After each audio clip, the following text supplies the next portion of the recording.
Shalom everyone, and welcome back to another video here in the Pilgrim Youth channel. My name is Elizabeth Inicio, and today let's continue with our Torah studies in the book of Bereshit, or also known as Genesis chapter 3. And the title for our study today is called The Fall of Man, the Deception of All Time. So today we're going to really be focusing on the root of this separation that happened, and even this event that happened a very long time ago, and we will see how that decision has influenced in the world that we live in today. We're going to find out if really this is the world that we see and that we live in today. Is it really that plan that the Eternal had for each and one of us? So we're going to really focus and see how the world, what was the Father's original plan for humanity, and how is it that our decisions and the way that we choose to live our life really has a big impact on this purpose. And not only in this purpose as a whole, as a humanity, but a purpose as individuals as well. So before we begin talking about how the actual fall happened and what happened, we need to remember what was the Eternal's original purpose and plan for humanity. In the beginning of creation, in Genesis chapter 1, verses 26 to 28, it begins to give us an understanding of what was the original state of humanity and the purpose that the Father gave us. So within these texts, we see three things. The Eternal gave us a form, the Eternal gave us attributes, and the Eternal gave us responsibilities. So in verse 26, it tells us that we were made in the image and the likeness of our Heavenly Father. In other words, we were made to the primordial human form that the Eternal projected in His Son, Yeshua, to manifest Himself in His creation. So a primordial person, for those who have heard this for the first time, it constitutes a beginning of something, giving origin to something derived or developed. In other words, it's something that's original or first formed, meaning that we were made in the likeness of the image of Yeshua, the Eternal Son, who is the original template of human form, and the one that was manifested in the first century. But to better understand this concept and this truth, if we go to Colossians chapter 1, verses 12 all the way to verse 18, we will understand how Yeshua in Himself, He was the one who is who we are alike to. Because I know that it's common thought that we are made into the likeness of the Heavenly Father, but the Heavenly Father doesn't have a physical form. He's spirit. He doesn't have a body like we do, and He doesn't have a gender like we do. So in 1 Colossians verse 12, it says, "We give thanks to the Father who qualified us to share in the inheritance of the Kedoshim in the light. He rescued us from the domain of darkness and brought us into the kingdom of the Son who He loves." This is Yeshua. In Him, Yeshua, we have redemption, the release of sin. He is the image of the invisible Elohim, the firstborn of all creation. For by Him all things were created, Yeshua, in heaven and on earth, the seen and the unseen, whether thrones or angelic powers or rulers or authorities, all was created through Him and for Him. Verse 17, He exists before everything, and in Him all holds together. Verse 18, He is the head of the body, His community. He is the beginning, the firstborn from the dead, so He might come to have first place in all things. So we clearly see here how everything that was made, both the invisible and the visible, was done through Yeshua. In verse 26, we continue to see then that we were made in the likeness of Yeshua, both the invisible, which includes our intellectual capabilities, the way that we think, the emotions, the reasoning, understanding, all of these processes that we're able to do but are not necessarily tangible. And we are also told that Yeshua also made our physical form, which are the bodies that we see that were formed and described in chapter 2. So in verse 26, it continues to say that man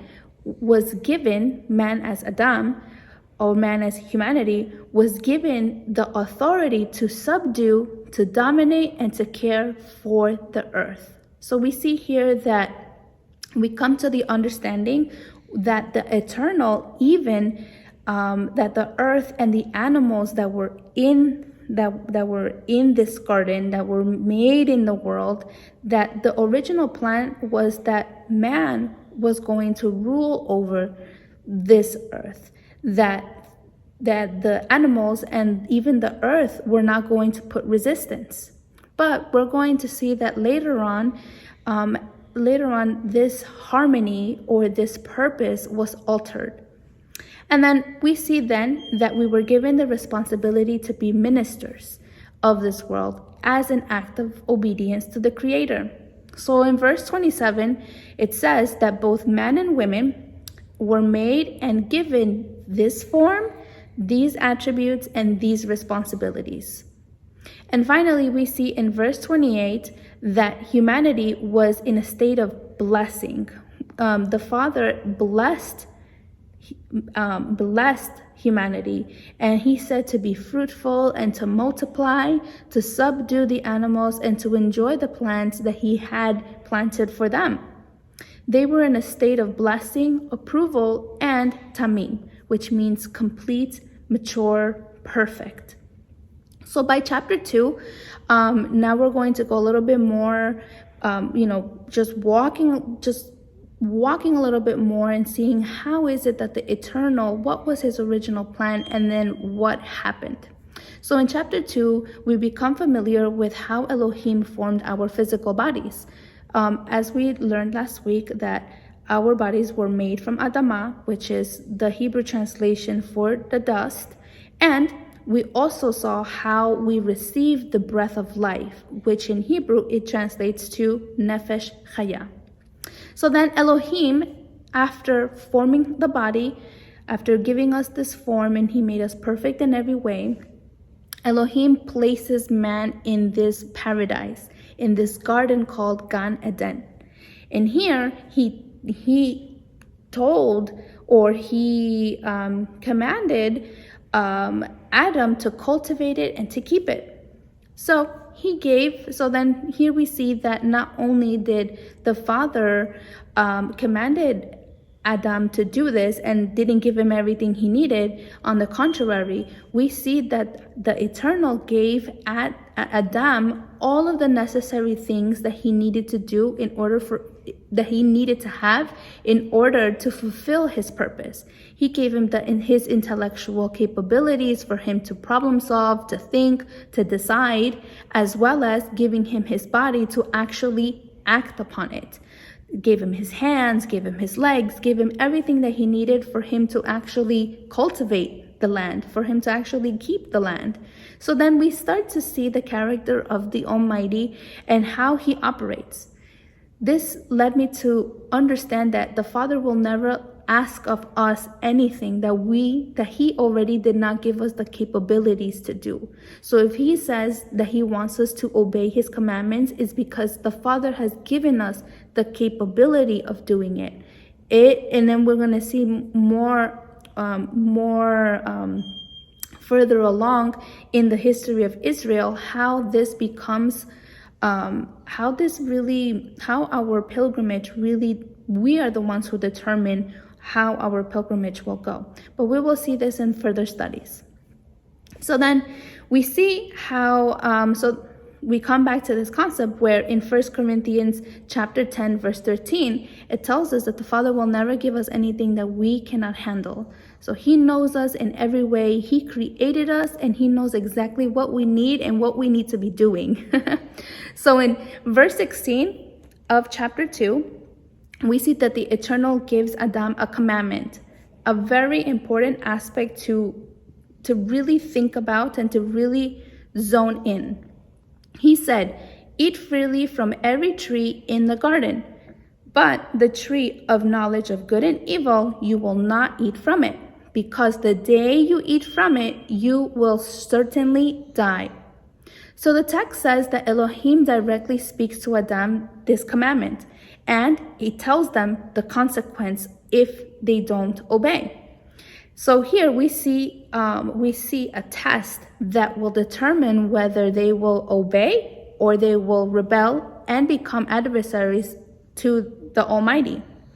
So to choose to eat from the tree of knowledge of good and evil represents the disobedience that was instituted by Satan to sin and to disobey. From before the creation of this world, we are told by the prophets, specifically in Isaiah 14 and Ezekiel 28, that a great war happened in heaven where a cherub named Lucifer wanted to become like the Most High, and he coveted the Eternal's place and rebelled against the Eternal, not only making himself expelled from heaven, but dragging the third part of angels.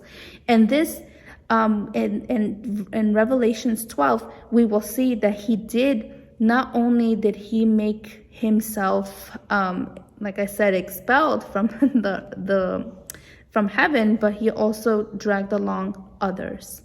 So we also see that this was not something that was made up, but we see that Yeshua himself referenced to this event and confirms that this actually did happen. Because people typically think that creation it was the beginning of humanity, but there was definitely something before creation of us, of our world, came to exist. There was a war already. So Yeshua says in Luke 10:18, it says, "I was watching Satan fall like lightning from heaven."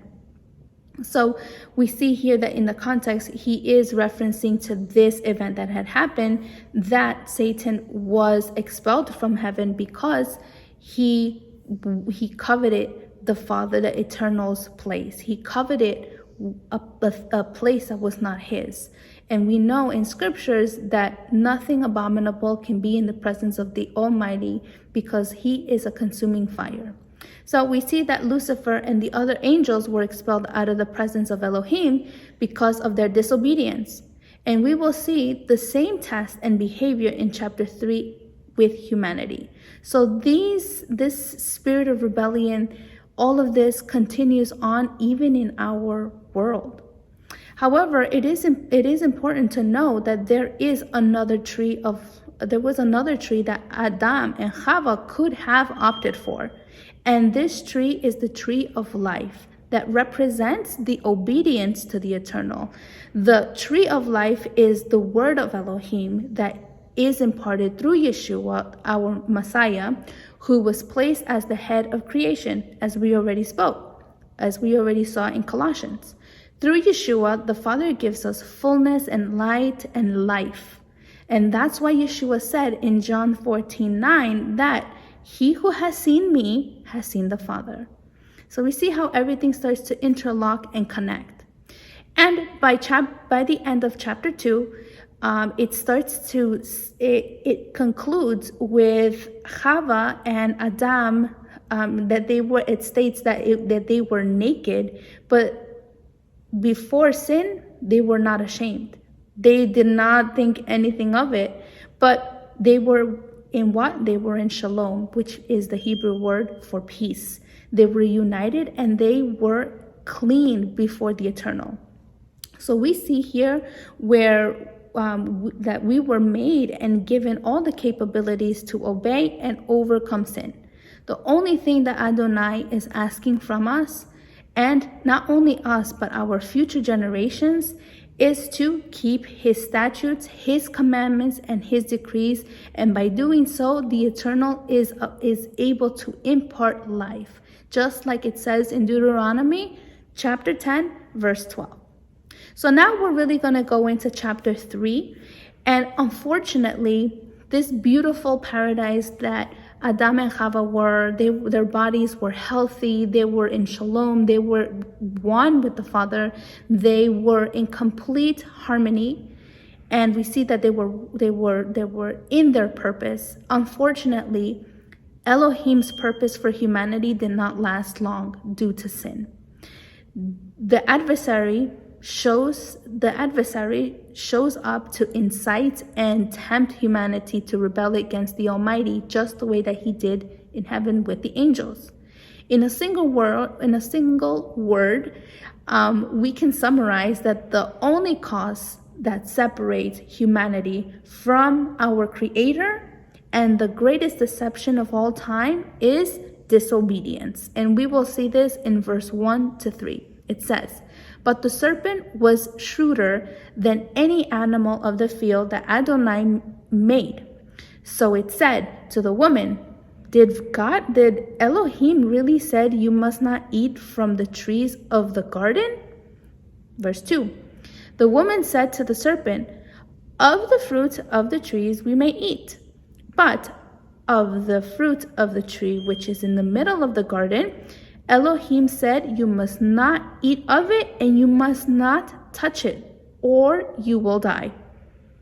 So here we see that the chapter starts off by telling us that a serpent who was described as shrewder, or a more common word is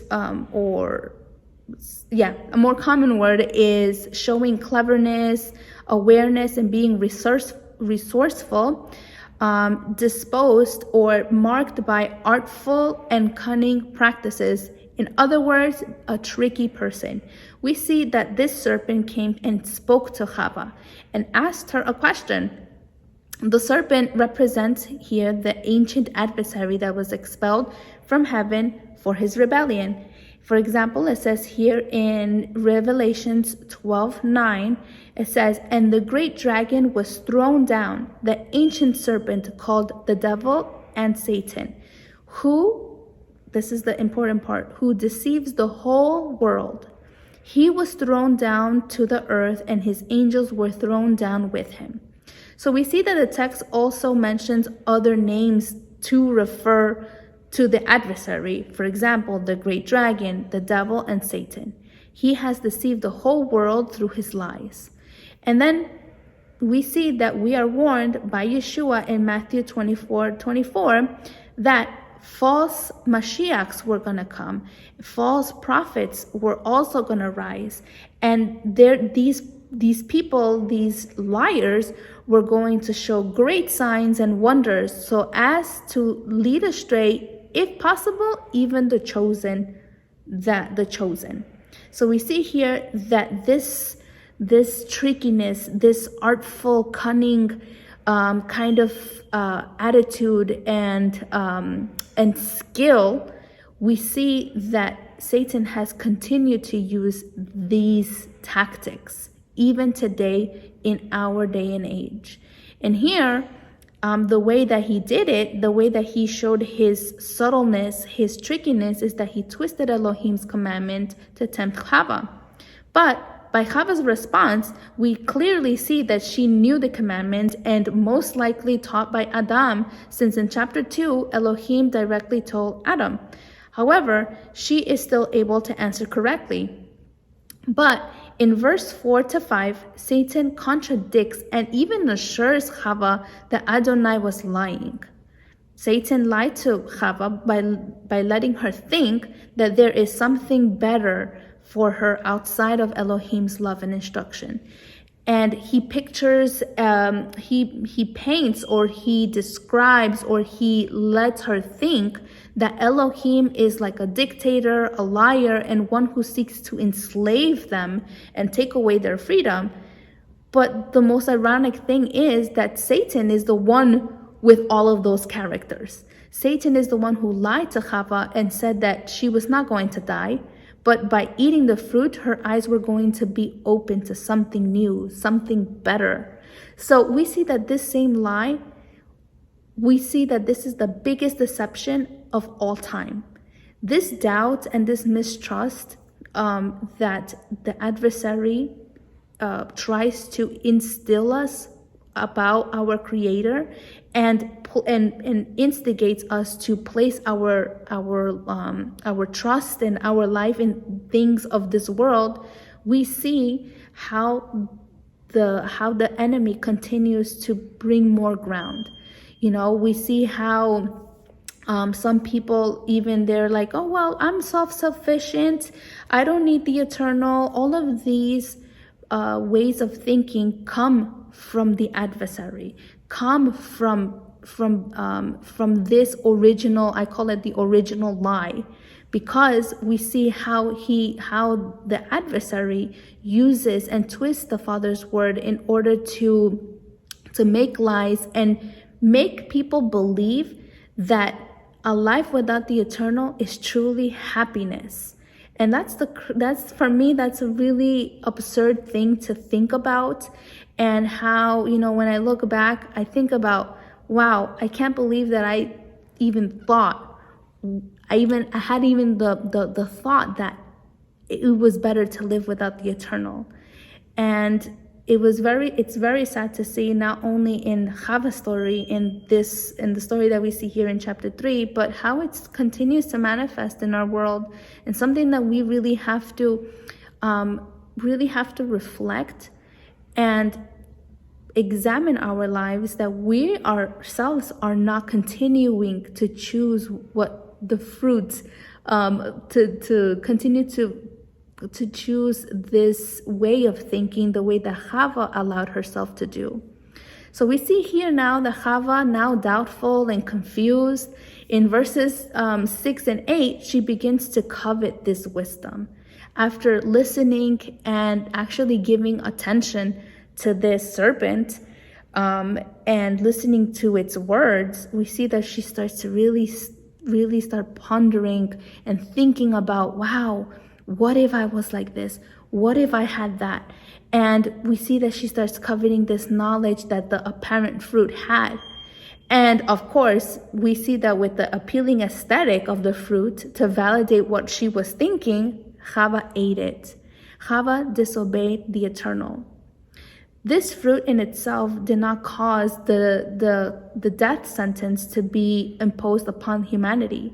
It was the act of disobeying the Eternal's instruction and participating in the spirit of rebellion as Satan. So from that day moving forward to our times, Satan, like I said, has been utilizing the same tactics, continues to incite rebellion against the eternal, placing doubt in our minds, if we allow it, of course, about our Creator's character, presenting us with something better, better than the love of and the approval of the eternal, appealing to us that sin is like fun, sin is like beneficial to you in some way, that sinning makes sense. And, and it distorts it in such a way that it has even come to the point where sin has become now the new freedom. But we see that Yeshua confirms that everyone who sins is a slave to sin, as it says here in John 8:34, because true freedom is found in the truth, because the truth will set us free, as John 8:32 says. And by obeying Elohim's truth makes us worthy of this reward of everlasting life. And really, that's something that we have to really start reflecting on and really thinking about in our personal life. How is it that are we continuing to decide the same path that Khava did? Or are we going to really start consecrating our lives so we can avoid falling into the same kind of conditions? Because it's easy to say, well, if I was Khava, of course I would not have done it. But in reality, this story depicts shows us exactly what all of us have to go through and what all of us go through the day to day, picking to do the right over the wrong. And this is something that it's not easy. Of course, that's not easy. And we see the struggle here. We're going to see the consequences of giving into our flesh, giving into our desires, giving into coveting things that do not belong to us. And that if the Eternal has not given it to us, it's because of a reason. And well, we see that after Khaba ate this fruit, which not only, and you see how it plays out again, that not only did she eat it, but she offered it to Adam. And he also chose to participate in the same disobedience. We see that from there on and on, their eyes were opened and they began to see a different world. We see that they sinned and entered into the system of the adversary against the Creator. They fell into a state of impurity and iniquity, which caused them to develop spirits they had not had before. We see that they now felt fear, shame, disorder, insecurities, and all of these negative emotions and all of these negative spirits and problems that we actually see that our world is saturated with today. This stain of iniquity and death was reflected in all life from that moment. Was reflected that death was going to be part of human life now, unfortunately, to this decision. And seeing that they were naked, as we previously expressed before, that when they were in complete pureness before the Father, they didn't even notice they were naked. They were clean. They had nothing to be fearful of. But now we see the opposite, that as soon as they disobey, they quickly start to have all of these emotions. And seeing that they were naked now, they sought to cover their shame. And they did not only cover their shame, but they actually hid from the presence of the Eternal. And although we don't see an instant physical death at this time, because people just say, well, the decree was that she dies. But we understand here that it also refers to this spiritual death, because sin separates us from the Eternal. The first time we see and this is the first time that we actually see the instant separation that happens between the first couple, Adam and Khaba, and the Father. So we see that sin is not something to be taken light or something fun or something the way that the world teaches you. Sin is really a big problem, and it's the source of our pain. It's the source of all of these trials and tribulations that perhaps we went through one day in our life, and now we found true freedom. And this is the slavery that the Father wants to liberate us from. But in verse 9 to 13, we see that the Creator now, after they're in their fallen state and they realize what they had done, the Creator was now looking for His creation. We see that Elohim wanted to speak to them and He called for them. But we see that they hid, not wanting to be in His light. But Elohim continued to call out to them, and cautiously they come and they answer. And once their sin is exposed and they find themselves completely naked in front of Elohim, they quickly began to justify their actions. And they start blaming one another, and they start saying, well, it was his fault, it was her fault, it was the serpent's fault, it was everybody else's fault but themselves. And they both knew the commandment. It wasn't like they didn't know what was right and what was wrong. They knew what was right and what was wrong. So there was really no excuse. And just to clarify quickly, that this nakedness that is expressed in this verse might be in the literal form, but it emphasizes our spiritual condition as well. So we see that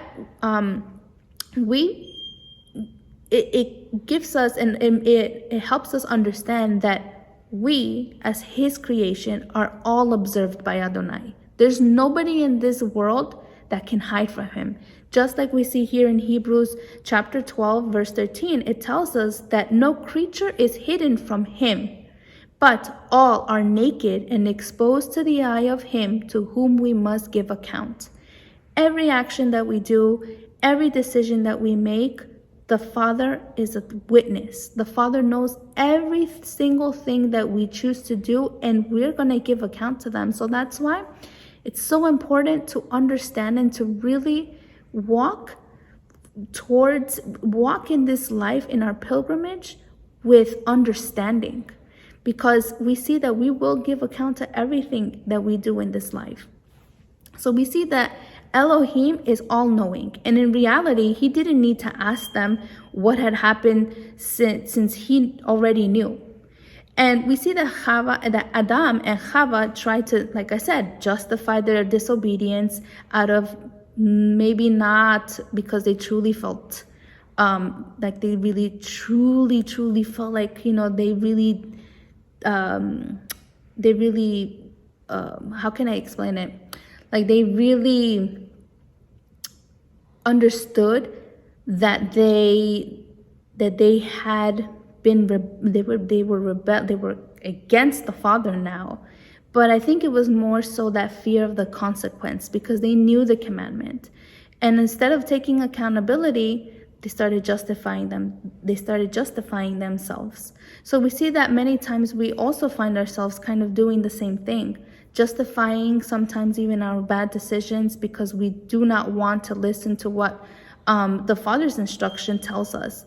And to be honest, many of the times that we have decided in our life to do something, it always ended up leading us to sin more. So we see here that a life without the instruction is truly leading us into more impurity, into more iniquity. And for example, we see the same thing that happens in the world, and this is actually something that the world continues to do.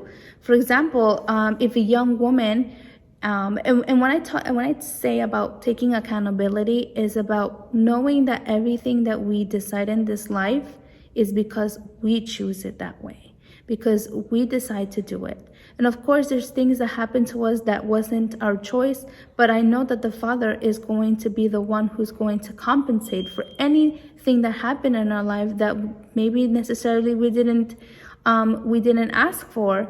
But we all have the choice. We all have this choice to do the good, and we all are capable of doing good because the Father gave us everything that we need to do, everything that we need in order to actually accomplish his purpose in our life.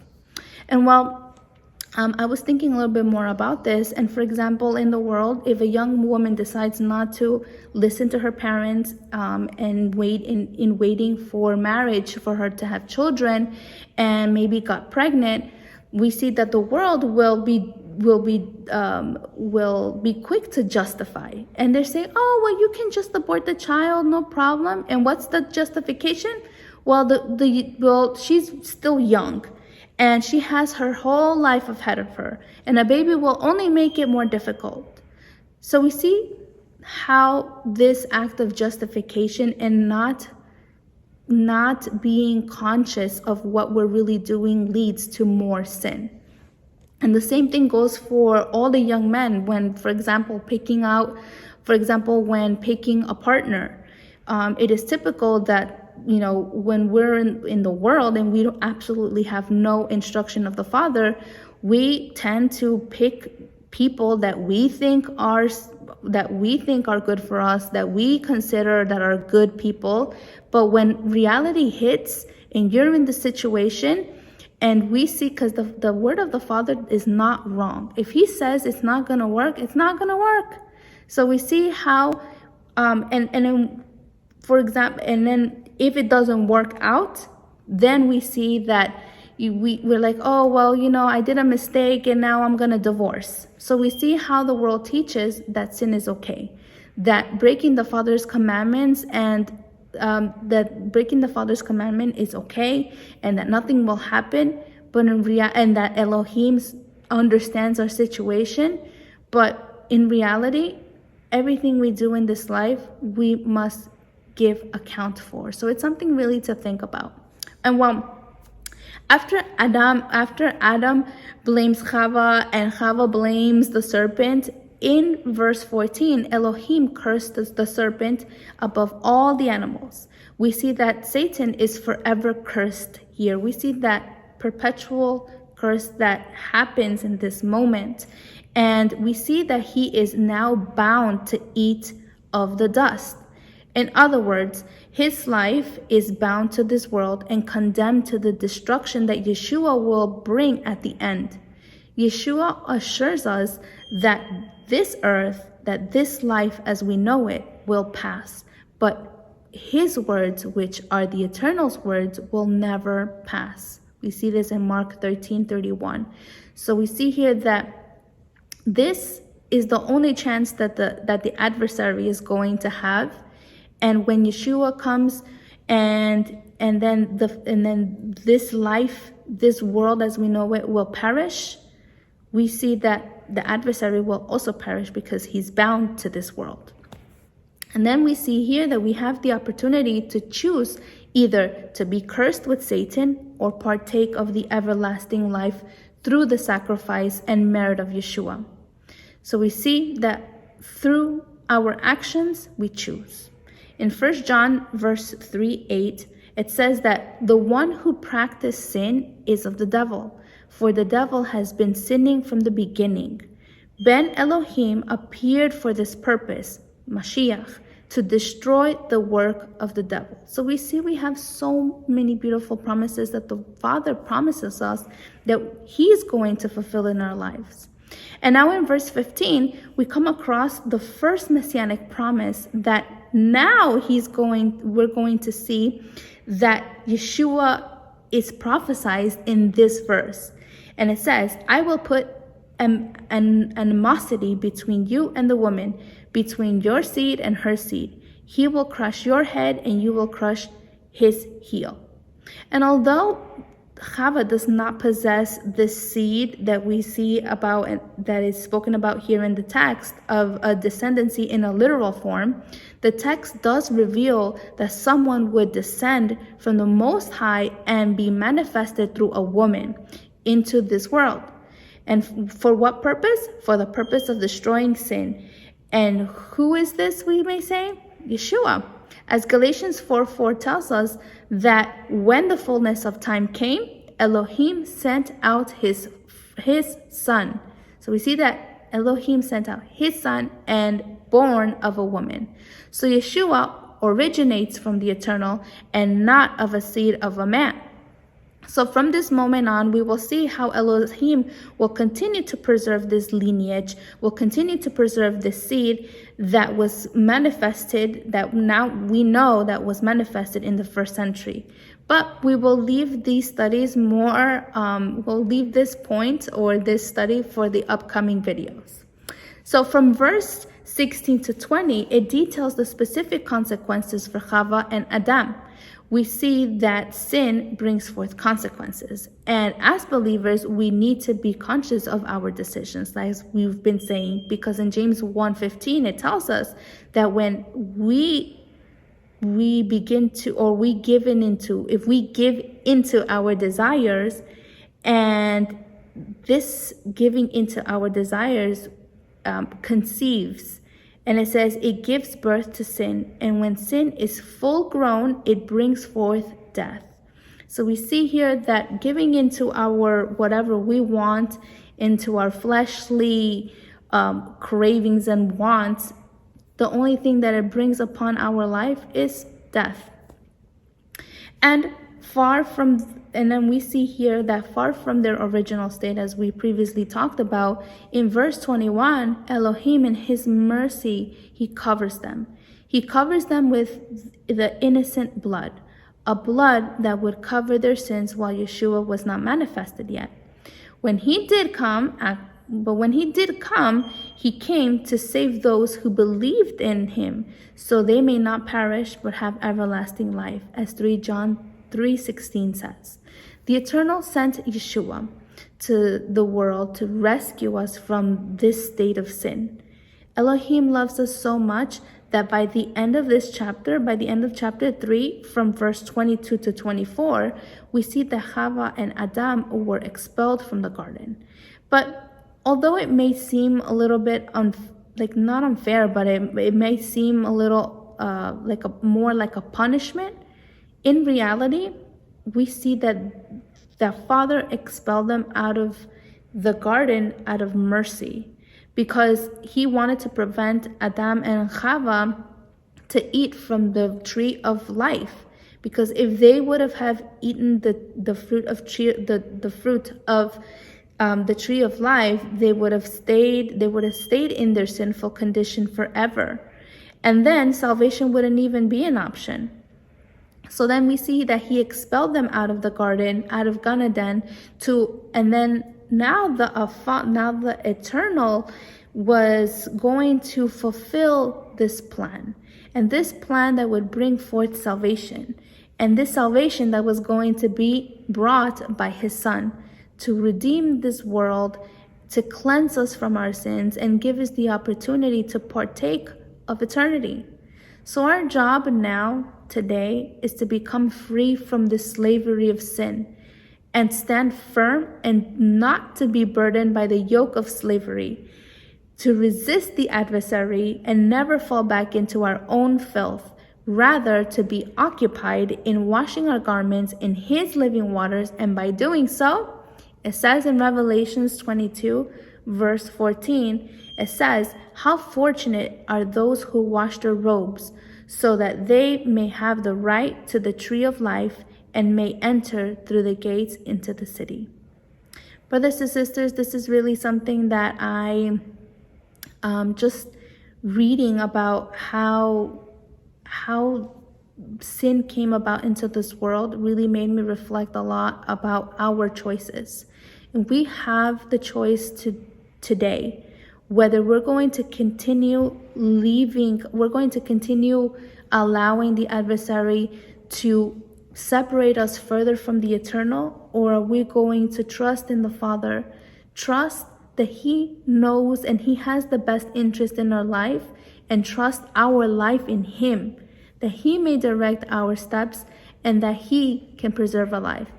And if the Father gives us life, to conclude, if the Father gives us life, we will see each other in another video with another, being able to see the stories and how Elohim how he has and will do his will in our life if we allow him to.